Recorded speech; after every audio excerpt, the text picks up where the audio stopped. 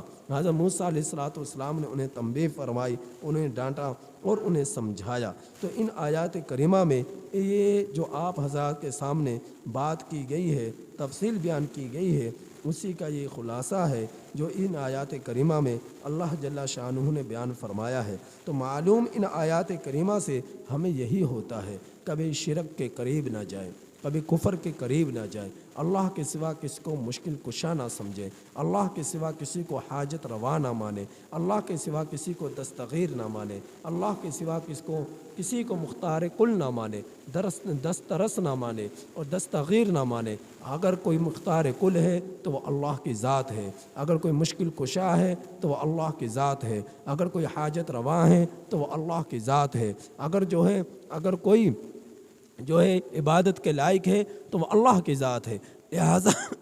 لہٰذا اللہ رب العزت کے سامنے جھکو، اللہ ہی کی مانو، اللہ کی مان کر زندگی گزارو، اور اللہ کے پیغمبروں پر ایمان رکھو، اللہ کے پیغمبروں پر ایمان رکھ کر ان کے نقش قدم پر چلو۔ اور وہ نقش قدم کیا ہے؟ جو سرکار دو عالم محمد مصطفیٰ صلی اللہ علیہ وسلم اپنی سیرت کی صورت میں عطا فرما کر گئے۔ احادیث کا ذخیرہ موجود ہے، قرآن کی صورت میں رب کی کتاب موجود ہے، ان سے رہنمائی حاصل کرو۔ صحابہ اکرام رضی اللہ تعالیٰ عنہم اجمعین کی زندگی موجود ہے، اس کے مطابق چلو۔ تابعین تبع تابعین جو ہے کہ زندگیاں تمہارے سامنے موجود ہیں، اس طرح زندگیاں گزارو جس طرح اللہ کے ولیوں نے زندگی گزاری ہے۔ وہ ایک رب کی پوجا کیا کرتے تھے، ایک رب کے سامنے جھکا کرتے تھے، ایک رب سے اپنی مشکلیں دور کرایا کرتے تھے۔ تم بھی اپنے ایک رب کے سامنے جھکو اور اسی کو سب کچھ مانو اور اسی کو سب کچھ سمجھو، اور وہ ہے اللہ کی ذات۔